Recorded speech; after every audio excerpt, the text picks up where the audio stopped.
Bienvenidos a Asamblea Legislativa Noticias y a la edición de esta semana. Estos son nuestros titulares. Aprueban presupuesto extraordinario para pagar aguinaldo a educadores. Evidencian choque de posiciones entre exdirector de guardacostas y ministro de Seguridad. Piden al gobierno información sobre ingreso de fuerzas extranjeras al país y piden explicaciones a vicepresidente sobre póliza para defender a mandatario y jerarca. Vamos al detalle de las informaciones. Diputados de la Comisión de Ingreso y Gasto Público piden explicaciones al vicepresidente de la República sobre póliza para defender a mandatario y jerarcas.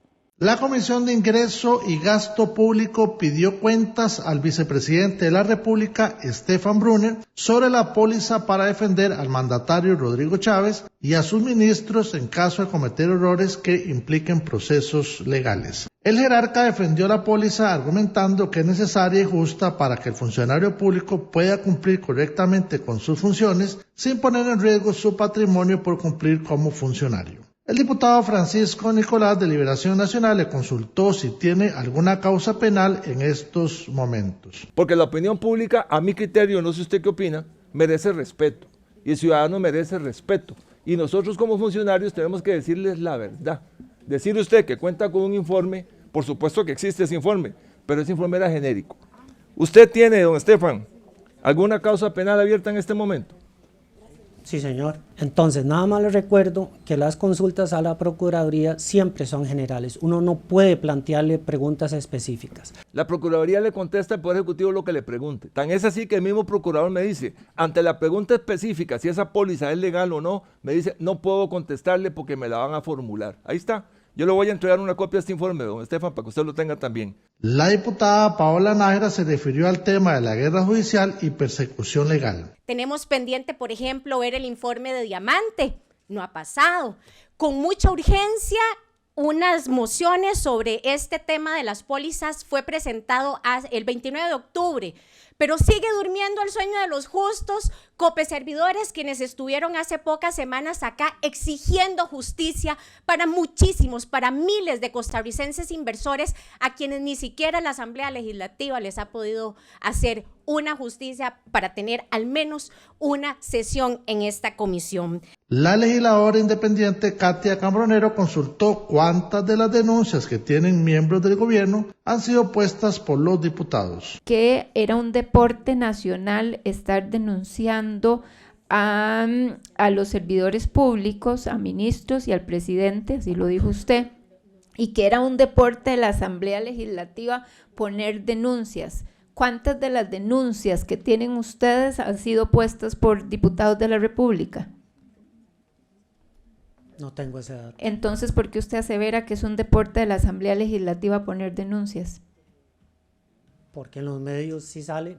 En los medios, usted sabe cuáles son los dos, perdón, don Estefan, ¿cuáles son los dos mandatos? De los dos míos, permítame, uno es de un permítame, por favor. ¿Usted sabe cuáles son los dos mandatos constitucionales que tiene un diputado de la República? Me va a decir el control político. Ariel Robles del Frente Amplio preguntó sobre criterios del Instituto Nacional de Seguros. Usted fue quien definió y quien ha alegado que tiene la autoría de generar esta idea de la póliza. ¿Entendí bien cuando usted le respondió eso al diputado Francisco Nicolás? Yo puse el tema sobre la mesa desde el año 2022 por todo lo que yo he vivido. Ok, usted puso el tema de la póliza sobre la mesa. No de la póliza, sino el problema de que los funcionarios entonces, públicos... ¿quién propuso la idea de la póliza? El tema es muy sencillo. Cuando vimos cuáles Por favor, alternativas... sí. Cuando vimos cuáles alternativas ¿Quién dio teníamos, las alternativas? Son las lógicas, o lo defiende el Estado, lo defiende la Procuraduría. Sí, pero ¿quién propuso las alternativas, don Estefan? No recuerdo, pero esas son las que hay. Los diputados aprobaron una moción para que comparezca Mónica Araya, expresidenta del Instituto Nacional de Seguros, y se refiera a esta póliza. También convocarán nuevamente al vicepresidente de la República, Stefan Brunner, para que los legisladores puedan concluir con sus preguntas. Aprueban presupuesto extraordinario para pagar aguinaldo a educadores. El plenario legislativo aprobó 2 presupuestos extraordinarios para el pago de salarios y aguinaldos a los maestros del país y otro en favor de funcionarios del Sistema Nacional de Radio y Televisión y transparencia al Fondo de Desarrollo y Asignaciones Familiares. El primer expediente, el 24.689, sexta modificación legislativa de la Ley de Presupuesto Ordinario y Extraordinario de la República para el ejercicio económico del año 2024, traslada partidas que permiten dar contenido económico a remuneraciones y contribuciones sociales en el Ministerio de Educación Pública por 34.000 millones de colones. Jonathan Acuña del Frente Amplio señaló que dicho plan de gasto es importante para el pago de estos recursos del MEP. Ha sido necesario tramitar con rapidez acá, dada la irresponsabilidad del Gobierno de la República. Esos recursos debieron estar presupuestados desde el presupuesto ordinario, desde principios de año, porque es bastante fácil estimar cuánto va a tener usted que pagar en aguinaldos, pero el Gobierno no los incluyó. De manera realmente muy irresponsable, estamos en noviembre ya discutiendo la incorporación de recursos para que en diciembre se paguen esos aguinaldos. Ada Acuña del oficialismo afirmó que existe voluntad para aprobar estos dos presupuestos extraordinarios.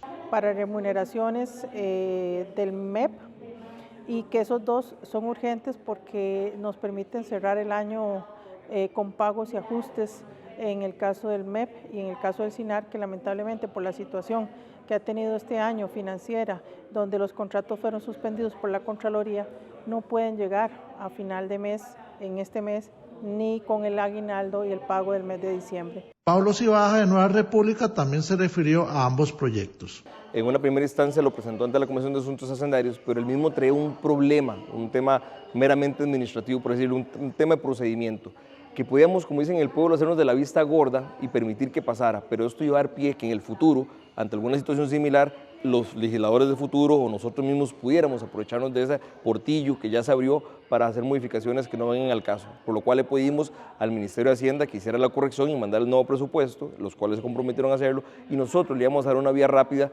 al proyecto para que cuanto antes la plata le llegara a la gente que más lo está necesitando. Alejandro Pacheco de la Unidad Social Cristiana dijo que es importante pagarle a los educadores. Irresponsablemente el Gobierno de la República no los había metido, no los había incluido en el presupuesto anterior, y cuando los quiso incluir hicieron una moción mal presentada, entonces no se pudo incluir, y está este presupuesto. Hay un compromiso de la fracción Unidad y los demás compañeros diputados para que se apruebe lo antes posible. Gilbert Jiménez de Liberación Nacional añadió que ambos proyectos contemplan ajustes para sustituir financiamiento de la deuda. Esos excedentes y disminuirlos dentro de la parte de la sustitución de la deuda. Entonces, en primer escenario hacemos una sustitución y así como unas modificaciones y ajustes presupuestarios concluyentes.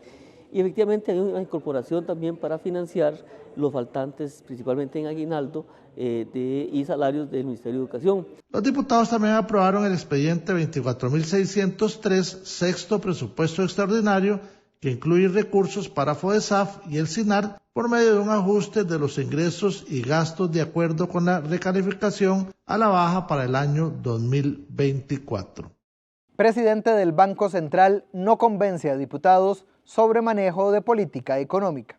Rogel Madrigal López, presidente del Banco Central, no logró convencer a los legisladores sobre el balance de la situación macroeconómica del país del año 2023 y las perspectivas económicas, objetivos y medidas de política fiscal y monetaria del 2024. Esto tras presentar en el plenario legislativo el segundo informe sobre este tema. El responsable de la política monetaria del país pidió a los legisladores apoyo para avanzar en una serie de legislación urgente y necesaria, dentro de las que citó el expediente 24.480 para darle al ente autonomía de gobierno a nivel constitucional, el 23.489 para reducir la efectividad de los instrumentos monetarios, el 23.786 que busca una reforma parcial a la ley orgánica del Banco Central y el expediente 24.256 de Fondo de Garantía de Depósitos y Resolución Bancaria.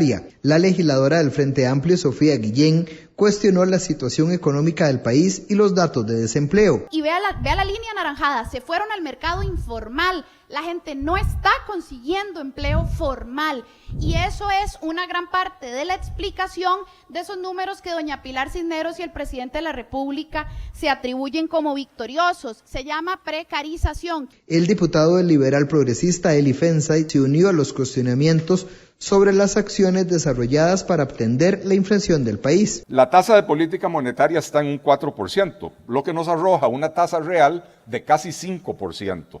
cuando le sumamos la inflación negativa.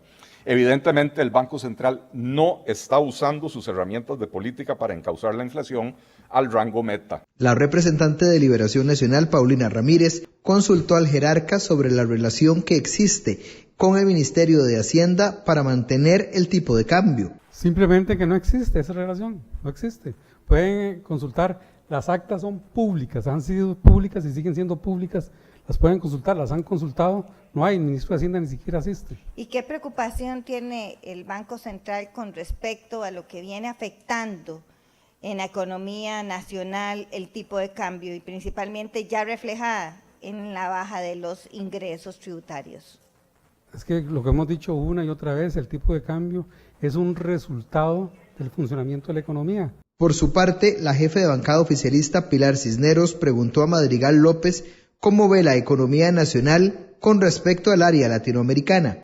En general diría que es mejor, pero no quiero caer en una falsa complacencia. Siempre hay áreas de mejora y es el trabajo que tenemos que hacer. Exactamente, pero entonces la mayoría de las variables que yo le he preguntado son favorables para la economía en general y para el costarricense en general, para el de a pie y no para el de a pie. Me alegro mucho, muchas gracias, don Roger. El diputado socialcristiano Alejandro Pacheco pidió el criterio sobre lo que llamó descoordinación de la política monetaria del Banco Central con la política fiscal del Ministerio de Hacienda. Es realmente muy sano que el ministro de Hacienda no intervenga en las decisiones de junta directiva. Es precisamente lo que el mundo civilizado busca, de que separar las decisiones de política monetaria de las decisiones fiscales. Espacios de coordinación hay en los mercados de deuda, el Banco Central es el recaudador, todo lo que se hace por SIMPE, etcétera. Ahí hay espacios de coordinación, pero no en la política propiamente. La política es la política monetaria del Banco Central para preservar una inflación baja y estable, o sea, la estabilidad macroeconómica. Eso es lo que es sano. Y finalmente, en el espacio de la fracción de Nueva República, el jefe de fracción, Paulo Cibaja, lamentó el secretismo en la toma de decisiones del Banco Estatal. Me preocupa enormemente ver, o siento yo, que veo más a un ministro de gobierno ahí en estos momentos, don Roger, que al propio presidente del Banco Central de Costa Rica. Usted dice que el ministro de Hacienda no tiene visitación en el banco, pero habrá que ver, y no se lo estoy preguntando, pero habrá que ver con cuántas llamadas o cuántos mensajes envían o correos salen de parte del Ministerio de Hacienda de la propia Casa Presidencial para lograr establecer política pública. Ahora, el plenario legislativo deberá acordar la fecha para recibir el informe que sobre este mismo tema brindará el ministro de Hacienda, Nogui Acosta. Mayoría de diputados de la Comisión Investigadora de la Caja dejan sin efecto comparecencia del presidente de la República. La mayoría de los integrantes de la Comisión Especial Investigadora de la Caja Costarricense del Seguro Social dejó sin efecto la moción para convocar al presidente de la República para explicar su participación en las decisiones de la Junta Directiva de la institución. El representante de la bancada de gobierno y proponente de la revisión, Daniel Vargas, realizó un fuerte llamado a los integrantes del órgano investigador. Uno puede fácilmente darse cuenta por dónde vendría el camino, si considera la última participación previa a la mía, que viene mucho de un tema político, de un tema de arremeter y de un tema de ataque, y creo que no es creada esta comisión para esos efectos, sino para efectos de estudiar y poder aportar en una institución que a todos nos importa. La diputada de Nueva República, Olga Morera, justificó su cambio de decisión. En Nueva República no tenemos problema en devolvernos con esta decisión que al calor de la situación previa avalamos. Creemos que el tema debe reconsiderarse y creemos que no hay suficientes elementos objetivos como para atraer al presidente a este recinto. El jefe de la bancada liberal progresista, Diego Vargas, indicó que desde su posición la investigación está iniciando. Él mismo ha dicho, me voy a divertir mucho, no le demos foro para que se divierta. No le demos foro para que se divierta, me parece que nos exponemos. Y vuelvo al punto 1, yo no estoy de acuerdo que esto sea un show, estoy de acuerdo con cosas serias. Similar es la posición de la jefe de bancada socialcristiana, María Marta Carballo, quien señaló que se deben buscar propuestas serias para atender la problemática de la institución. Si ustedes notan, esta semana el tema real y medular de esta comisión se perdió por el simple hecho de haber aprobado una moción para llamar al presidente. Y como bien dicen algunos compañeros, no por las diputaciones, pero sí por el ambiente en general, esto ocasiona un show que no es la razón de ser inicial de esta comisión.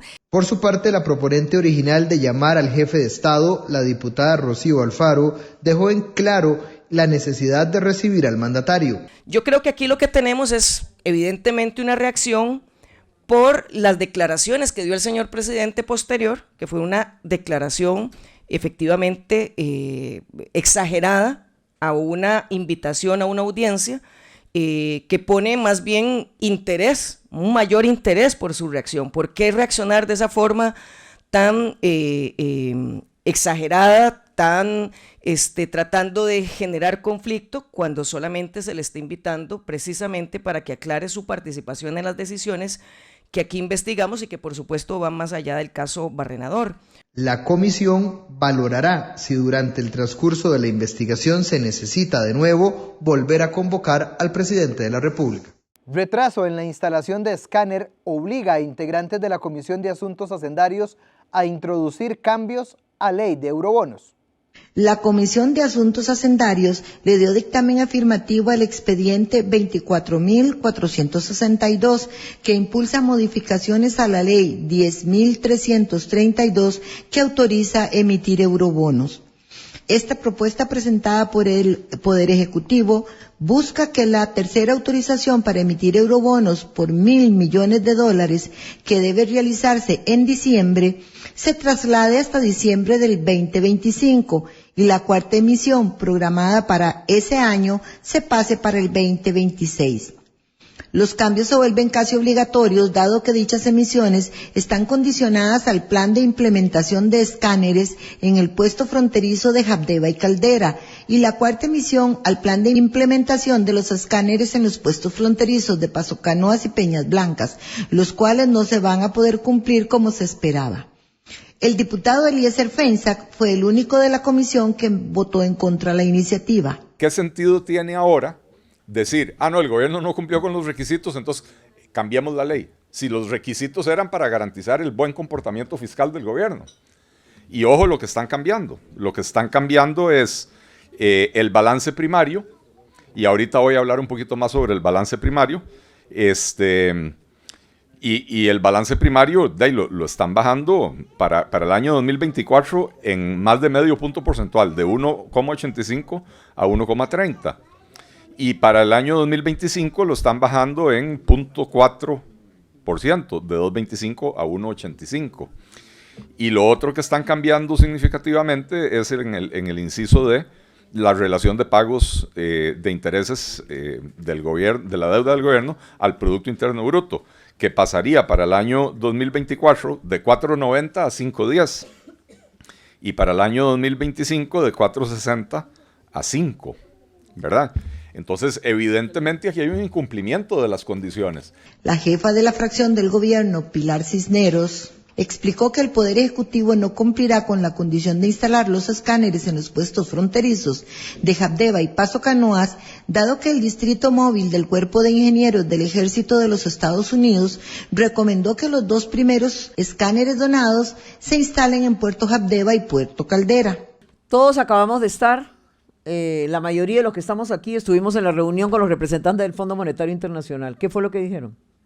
Que Costa Rica estaba cumpliendo, que Costa Rica iba por muy buena senda macroeconómica y fiscal, y que, por favor, y fue lo que pidieron, no descuidáramos justamente eso, que no descuidáramos y que no le siguiéramos quitando al Poder Ejecutivo los recursos que necesita para poderle brindar los servicios que requiere la población y para poder seguir manteniendo los parámetros que convinimos con ustedes y con el fondo para salir adelante de la crisis. El diputado Gilbert Jiménez hizo un recuento de la gran cantidad de recursos que se le han proporcionado a esta administración, entre ellos $300 millones para el plan de descarbonización, $710 millones para sustituir deuda cara por deuda barata, además de 2 préstamos del Banco Internacional de Reconstrucción y Fomento por $660 millones para gestiones de riesgo y amenazas ambientales y para ayudar a las pequeñas y medianas empresas a salir de la crisis causada por la pandemia. Sin incluir los recursos para el presupuesto ordinario, que se aprueban año con año por más de 4 billones de colones, 4 billones en el presupuesto que se autoriza, hemos aprobado 4.15 billones de crédito externo, en dólares 7.1 billones y eurobonos por 359 millones de eurobonos, que más o menos corresponden a unos 250.000 millones de colones. Bueno, y esto es, si esto no es ayudar al gobierno, si esto no es dar un empujón, si esto no es entender la situación financiera del país, y además de eso, no es saber que estamos coadyuvando a salir adelante en cada una de las diferentes situaciones y que el Poder Ejecutivo conscientemente debe entender cuál es la realidad que tiene el país. O sea, no, aquí no sobra la plata, aquí estamos endeudando día con día. Antes de la 4ª edición de Eurobonos del 2026, las autoridades deberán presentar un informe de cómo se está cumpliendo la implementación de dichos escáneres. De lo contrario, no se autorizará la emisión. Tras ingreso de fuerzas extranjeras al país, Plenario Legislativo pide al gobierno información y cumplir con la Constitución política. Tras conocerse el ingreso de miembros de las fuerzas militares de El Salvador para colaborar en la atención de la emergencia que se vive por el huracán Rafael, el Plenario Legislativo pidió al gobierno una serie de informaciones sobre la cantidad de efectivos que ingresaron al territorio nacional, su rango y tiempo de permanencia en el país. Los legisladores dieron un permiso excepcional, pero le indicaron al gobierno que a futuro deberá cumplir con pedir el permiso a la Asamblea Legislativa con tiempo y siguiendo lo estipulado en el artículo 121 de la Constitución Política. El diputado del liberal progresista Eli Feinstein llamó a regular los permisos de entrada de fuerzas militares al país. Que el gobierno, al no haber una regulación clara, envíe la información necesaria para que esta Asamblea Legislativa pueda tomar nota. Estamos claros que el personal militar ingresó en aviones comerciales que no vienen armados, pero aún así hay una constitución política que se debe de respetar. Y por lo tanto, insistimos en que aquí en la Asamblea Legislativa tenemos una tarea muy importante, que es regular ese punto, el inciso 5 del artículo 121 de la Constitución, para que en adelante no haya confusión. El jefe de Fracción de Liberación Nacional, Óscar Izquierdo, agradeció el apoyo de las autoridades salvadoreñas. La discusión del arribo será para otro momento. Creo que la Asamblea Legislativa se merece el respeto que debe tener. Entonces, reitero, agradecimiento al pueblo salvadoreño, agradecimiento a nuestros compatriotas que están batiendo barro y decir que aquí no hay otra cosa que no sea ir a batir barro y a salir adelante como lo hemos hecho en muchas otras ocasiones. La jefe de la bancada de gobierno, Pilar Cisneros, fue enfática en que el gobierno no va a pedir permiso.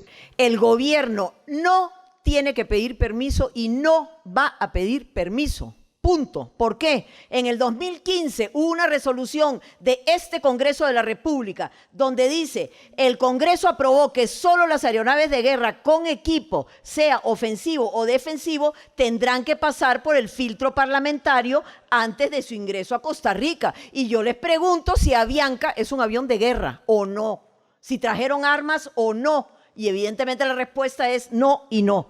La jefa de Fracción de la Unidad Social Cristiana, María Marta Carballo, agradeció al pueblo y al gobierno salvadoreño por la ayuda a la atención de la emergencia. Nosotros como fracción el día de ayer nos dimos a la tarea de estudiar y de buscar jurisprudencia de la Procuraduría y además también mociones de expresidentes de la Asamblea Legislativa, donde queda claro que buques y naves no artilladas, así como militares que no vienen armados, no requieren permiso de esta Asamblea Legislativa. Si así fuese, júrelo que esta fracción estaría señalando y exigiendo este permiso. El representante de Nueva República, el diputado Fabricio Alvarado, rechazó la moción planteada. Que vamos a votar en contra de esta moción, porque lo único que debería tener esta moción es un agradecimiento al presidente Nayib Bukele y al pueblo salvadoreño, claro que sí, por estas ayudas. Aquí Desde el lunes hay gente rasgándose las vestiduras, que hay que ayudar a las zonas afectadas, pero resulta que cuando la ayuda llega, entonces se rasgan las vestiduras porque es que había que pedir permiso y no sé qué otro montón de cosas. Por su parte, el jefe de fracción del Frente Amplio, Antonio Ortega, celebró que ya se diera la declaratoria de emergencia y agradeció la ayuda del pueblo salvadoreño. Creo que el gobierno tuvo que ponerse a trabajar posterior y también habría que decir que llegó muy tarde a la hora de la ayuda. El presidente legislativo Rodrigo Arias Sánchez, proponente de la moción aprobada, señaló que se agradece la ayuda del hermano país centroamericano. Y siendo yo presidente de la Asamblea Legislativa, me parece que es un deber el que se respete nuestra constitución política. Y me parece que el hecho que ingresaran estas fuerzas militares sin haber solicitado el permiso correspondiente a la Asamblea, pues estábamos permitiendo que se violentara nuestra Constitución. Y esto quiero enfatizarlo porque en realidad en ningún momento puede interpretarse que nosotros como Asamblea Legislativa hemos querido poner ningún obstáculo, ninguno. Más bien agradecer la ayuda que se ha brindado. En Comisión de Seguridad y Narcotráfico evidencian choque de posiciones entre exdirector de Guardacostas y ministro de Seguridad Pública. El exdirector de Guardacostas, Martín Arias, y el jerarca de seguridad, Mario Zamora, manifestaron posiciones diferentes en relación al traslado de algunas estaciones de guardacostas. Así quedó evidenciado durante la comparecencia ante la Comisión de Seguridad. Arias explicó a los legisladores que se han cerrado 6 estaciones, tanto en el Pacífico como en el Caribe, y que con la presentación de la política de seguridad Costa Rica Segura Plus, estaban todas las estaciones. El hecho de tener estaciones, centro de operaciones y academia está establecido, además de la ley 8000, en nuestros planes estratégicos. Este es el plan estratégico institucional del Servicio Nacional de Guardacosta y que cubre el periodo de 2022 a 2032. Aquí es la guía de qué queremos de Guardacosta para el año 2032, donde Draque, Zixaola, la Academia, el Centro de Operaciones y las demás estaciones figuran totalmente como el plan de sostenimiento y de desarrollo de la institución. Este plan estratégico nos ayudaron 2 expertos colombianos por un año que estuvieron con nosotros en Guardacostas, por un año formulándolo con nuestra gente y financiado por el gobierno de los Estados Unidos. La siguiente, por favor. Y antes de eso tenemos que decir que estamos sujetos, para hacer estos planes, estamos sujetos a el plan de gobierno, la propuesta de gobierno de don Rodrigo Chávez. Mientras tanto, el ministro Mario Zamora explicó cuándo se tomó la decisión sobre el traslado de las estaciones de guardacostas. El traslado del grupo operacional que estaba destacado en Draque se dio en 8 de junio del 2023. El cierre y traslado de la base de Zixaola se dio en mayo del 2023. El cierre de la estación de Coyote se dio en julio del 2023, mediante oficio del Servicio Nacional de Guardacostas 0195-2023. Por lo tanto, coincido con lo señalado por don Martín en cuanto al cierre de esas instalaciones. Estoy dando las fechas en que don Martín justamente era el director del guardacostas cuando se procedió al cierre de las instalaciones que él ha mencionado en su disertación. El legislador Horacio Alvarado consultó sobre la pertinencia del cierre de algunas bases de guardacostas. Se hace un programa de Costa Rica Plus 2032, si no me equivoco. 2023-2030. Ajá, a finales, a inicios de este año, donde ustedes participaron de un pronto a otro, eliminan todo lo que está en el programa. ¿Me podría decir qué se eliminó en concreto? Don Martín no dijo que se eliminara nada. mencionó lo que había desarrollado él las bases, y que es consonante con la política de seguridad. ¿Me podría usted indicar qué dijo don Martín que se haya eliminado de lo que él hizo? Sí, señor. Todos los estudios que hicieron, lo que dice don Martín con los colombianos, donde las bases estaban establecidas en los lugares estratégicos, fueron eliminados, pero fueron establecidos en el programa. Por don Martín fueron eliminadas, no por nosotros. La diputada Sofía Guillén preguntó específicamente por la situación en Bahía Drake. Bahía Drake. Don Martín, usted indica que la orden que usted avaló es un traslado temporal debido a condiciones atmosféricas durante cierto momento del año. ¿En eso estoy entendiendo bien? Sí, correcto. Son varios periodos del año, lo pone las condiciones meteorológicas, no hay cifras exactas de cuándo sí, cuándo no. Ok.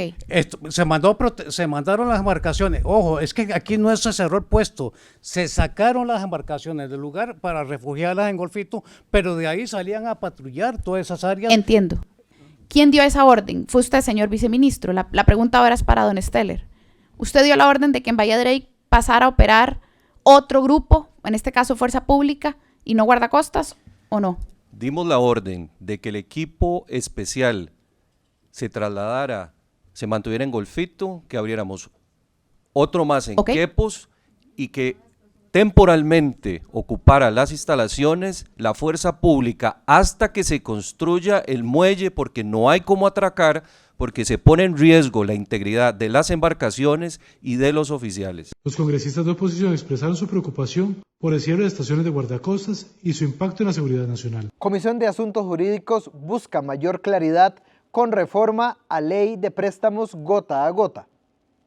Los diputados de la Comisión de Asuntos Jurídicos analizan el expediente 24.399 que reforma algunos aspectos de la ley de préstamos gota a gota. Hace 6 meses la Asamblea Legislativa aprobó la ley que sanciona el delito de préstamos de dinero gota a gota. Sin embargo, el diputado Alexander Barrantes considera que no quedó suficientemente claro. Los legisladores recibieron al experto en Derecho de la Universidad de Costa Rica, Miguel Zamora Acevedo, quien aseguró que los cambios que se incluyen son excelentes. Me parece que la condición de ilegalidad, o en este caso ilicitud, me parece que es más que pertinente para el tipo penal y clarificarlo.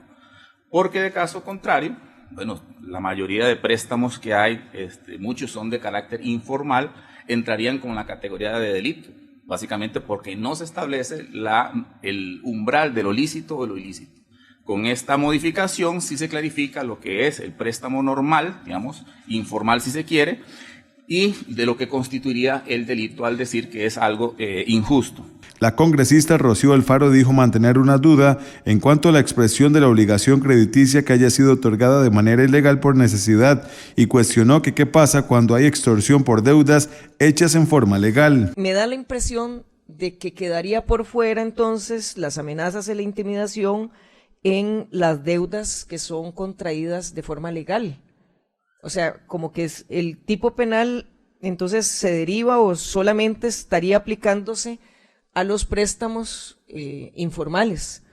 Pero yo entiendo que el tipo penal está pensado para cualquier tipo de deuda. La parlamentaria Daniela Rojas aseguró tener preocupaciones con respecto al proyecto. Que el conjunto del párrafo me genera muchísimas dudas y cuando veo la actual ley no veo la necesidad de tener que establecer que tiene que ser ilegal por necesidad ni tampoco establecer la palabra ilícita. La nueva ley por extorsión cobratoria impone una pena de 4 a 8 años si dicha extorsión se comete contra una persona menor de edad o una persona adulta mayor.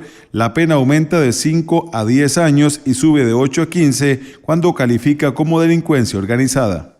Sindicatos del sector médico califican de mala praxis administrativa actual situación en la Caja Costarricense del Seguro Social. Yanis Sandy Morales, vicepresidenta de la Unión Médica Nacional, Mario Alberto Quesada Arce, presidente del Sindicato de Médicos Especialistas, y Luis Chavarría Vega, secretario general de la Unión Nacional de Empleados de la Caja y la Seguridad Social, cuestionaron las decisiones tomadas por la presidenta ejecutiva y la junta directiva de la Institución de Seguridad Social. Los funcionarios hicieron estas aseveraciones ante la comisión especial que estudia a la Caja Costarricense del Seguro Social. Sandy Morales calificó de mala praxis lo que pasa en la institución en detrimento de la población. Lo que originalmente nos tiene aquí hoy, la construcción de más de 400 EVAIS que están pendientes en el sistema del primer nivel de atención de la Caja y que ha hecho que arrastremos 35 años de compra de servicios en el primer nivel de atención sin tener en 35 años la capacidad de otorgarle a 530,000 costarricenses servicios construidos por la Caja Costarricense de Seguro Social. Similar es la posición del presidente del Sindicato de Médicos Especialistas. Es muy complicado cuando tenemos una institución que en los últimos 2 años no habíamos tenido realmente un precedente similar. 22 directivos, 18 gerencias, y aquí no estamos hablando de director de programa, por ejemplo, la UTLE tan importante, Unidad Técnica de Listas de Espera. 7 directores y directoras de la UTLE. Es impresionante, o sea, cuando usted no tiene continuidad en los procesos, no podés tener un buen resultado en ese aspecto, y eso queda clarísimo con los resultados, porque ¿cómo se cuantifica realmente la gestión? Por resultados. Los resultados están en números recontrarrojos. Por su parte, el representante de UNDECA aprovechó la ocasión para pedir la aprobación de varias iniciativas de ley para evitar que se den actos en contra de la institución. Consideramos que deben aprobarse los proyectos de ley números 24.025 para rescatar la autonomía de la institución, que elimina la figura de la presidencia ejecutiva, demostrando en este mes que es necesaria la marcha de esta institución. El otro proyecto es el 20.394, que propone excluir de la aplicación de la Ley Marco de Empleo Público a la Caja, que respete la autonomía y permita retener al personal. La diputada socialcristiana María Marta Carballo consultó la opinión de los representantes sobre la derogatoria del reglamento de tercerización. El reglamento de tercerización era una realidad institucional que de golpe y porrazo fue eliminada y que era un dique de contención para un proceso de privatización acelerado. ¿No están de acuerdo con la tercerización o sí? La privatización tercerización. La tercerización es la materialización de la privatización. Okay, La diputada Frente Amplista Rocío Alfaro pidió a la vicepresidenta de la Unión Médica Nacional ahondar en el calificativo de mala praxis. Esa malpraxis administrativa es crónica, señora diputada, y en este gobierno ya fue el acabose, y tiene mucho que ver en que no se determinan las características que deben tener las personas que conforman la junta directiva. Las personas que llegan a la junta directiva de la Caja Costarricense de Seguro Social deben reunir una cantidad de condiciones, y la primera de ellas es conocer la Caja desde el fondo. Usted no puede ir a administrar una institución que no conoce. La comisión volverá a recibir a los representantes sindicales para seguir evacuando las dudas de los legisladores. Durante audiencia en Comisión de Juventud, ministra Müller certifica que el Ministerio de Educación no tiene computadoras guardadas. La ministra del Ministerio de Educación Pública, Ana Catarina Müller, entregó a los congresistas de la Comisión de Juventud, Niñez y Adolescencia un legajo de documentos con los cuales se espera demostrar que se cumplió con la entrega de 86.812 computadoras y tablets a los centros educativos del país. Que este mapa se elaboró con información proporcionada, o sea, el mapa inicial se produjo con información proporcionada por la empresa adjudicataria que había seleccionado Fonatel en el año 2023. Por todo lo anterior, dejamos claro que no es cierto que el MEP mantenga equipos en bodegas sin distribuir. El diputado Francisco Nicolás insistió en conocer si se cuenta con indicadores de medición que permitan conocer los resultados que se están obteniendo con estos programas. Yo pregunté algo muy preciso, si el MEP tenía o no un software, un sistema para medir el impacto en la calidad y la escolaridad que estamos recibiendo a cambio de esta gran inversión en equipo y software. Y entiendo que la ministra me dice que están en ese proceso, ¿verdad? Eso fue lo que entendí lo último antes de que se nos venciera el tiempo. Es lamentable que un programa tan importante para una sociedad como la nuestra, que queremos ser punta en educación, el tema tecnológico esté tan mal. El parlamentario Jonathan Acuña insistió en detalles de la línea de tiempo de la entrega de los equipos, dado que hubo importantes atrasos. Realmente el momento de reanudar la distribución de los equipos no acontece en septiembre de 2022 como ustedes indican, no, ahí ustedes le dan la información a el MISIT y luego el MISIT tenía que entregar esa información a SUTEL, pero lo hizo hasta noviembre y ya estuvo acá MISIT y la verdad, creo que ustedes habrán visto la comparecencia y el MISIT les responsabilizó de todo a ustedes, como MEP, de todo. ¿No conoce usted, señora ministra, las razones de esa tardanza por parte del MISIT? Es del mismo gobierno, digo, tendrían que estar enterados. Como parte de la investigación se aprobaron mociones para recibir a representantes de la Fundación Omar Dengo y se refieran a lo dicho en esta audiencia y para solicitar al MEP la copia del convenio firmado con el Banco Centroamericano de Integración Económica para conectar centros educativos. Ante hechos recientes, su jefa afirma que es necesario plantear procesos de resolución ágiles en entidades inviables. La Superintendente General de Entidades Financieras afirmó que es necesario implementar procesos de resolución ágiles para entidades inviables en el país. Así lo manifestó Rocío Aguilar, Superintendente General, ante la Comisión de Asuntos Económicos, en donde se discute el expediente 24.256, que reforma el marco de resolución y garantías de depósito. La jerarca señaló que el objetivo de la iniciativa es implementar una resolución eficaz y hacer factible el cierre de entidades financieras inviables, tratando de dar continuidad a los productos que ofrecían y evitando el deterioro de sus activos. Que nuestro marco de resolución es un marco de resolución complejo, que presenta vacíos y que no responde sobre todo a los factores clave de los buenos marcos de resolución. Así que el proyecto de reforma lo que pretende es rediseñar precisamente el enfoque de resolución, dando mayor seguridad jurídica y poderes a las autoridades.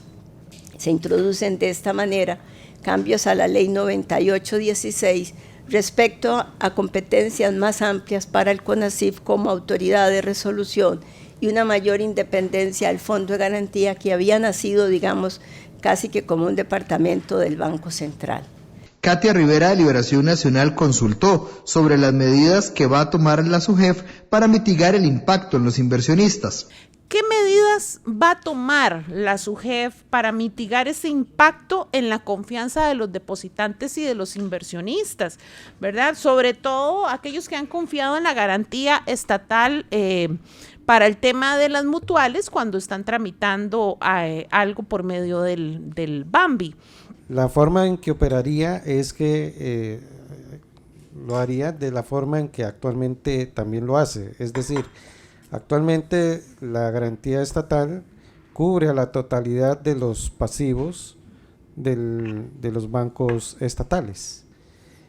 Conforme se va entonces estableciendo la gradualidad, es decir, avanzando en los años el 90, el 80, el 70, el 60%, en ese caso si algún banco de estos pues falla, entonces en ese momento se establecería por dónde va la gradualidad y en ese momento entonces se establece que si va por el 60 o el 50%, en ese momento entonces estaría cubriendo el 60 o el 50% de los pasivos totales de la entidad. La presidenta de la Comisión, la socialcristiana Vanessa Castro, preguntó si este proyecto busca una resolución más ágil en los procesos. Nosotros no tenemos un marco jurídico adecuado. Precisamente en las recomendaciones del Fondo Monetario lo que se busca es contar con un marco de resolución que integre los factores de éxito o claves de procesos de resolución. Nuestro marco actual, que es el del año 2020, digamos, pegó un brinco importante con la creación del Fondo de Garantía que no existía, con la eliminación del proceso de intervención que iba a ser, que tenía, que era por un año plazo. Digamos, se le hicieron una serie de reformas, pero sigue siendo un marco insuficiente. El proyecto fue consultado a la Universidad Nacional. Gracias por habernos acompañado en esta edición de Asamblea Legislativa Noticias. Los esperamos en nuestra próxima edición.